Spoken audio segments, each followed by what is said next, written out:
जागतिक अस्थिरतेच्या वातावरणात भारत आर्थिक, सामाजिक आणि राजकीय स्थैर्याचा स्तंभ म्हणून जगासमोर आदर्श ठरत आहे. संसदेतील अभिभाषणात राष्ट्रपतींचे गौरवोद्गार.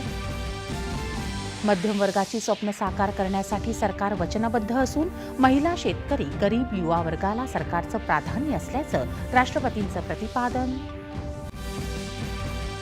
देशाचा वास्तविक विकास दर 6.4% राहण्याचा अंदाज आर्थिक सर्वेक्षणात व्यक्त.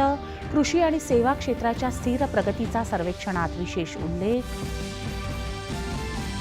महागाई दर नियंत्रणात राहण्याची अपेक्षा. देशात दरवर्षी 80 लाख रोजगार निर्मिती करण्याचं उद्दिष्ट अहवालात व्यक्त.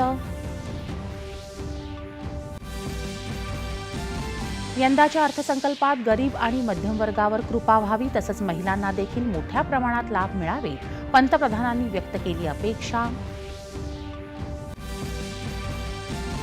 2014 नंतर पहिल्यांदाच संसदेच्या अधिवेशनापूर्वी परकीय शक्तींकडून अधिवेशनात अडथळा निर्माण करण्याचा प्रयत्न नाही, पंतप्रधानांनी केलं अधोरेखित. वैश्विक विचार करणाऱ्या मराठी माणसानं जगभर आपला ठसा उमटवला आहे. 3ऱ्या विश्व मराठी संमेलनाच्या उद्घाटन प्रसंगी मुख्यमंत्र्यांचे गौरवोद्गार.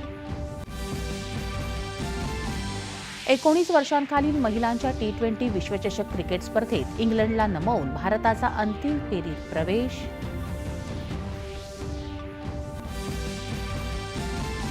आणि 38व्या राष्ट्रीय क्रीडा स्पर्धेत 5 सुवर्ण, 13 रौप्य आणि 8 कांस्य अशा एकूण 25 पदकांसह महाराष्ट्र पदक तालिकेत 4थ्या स्थानी.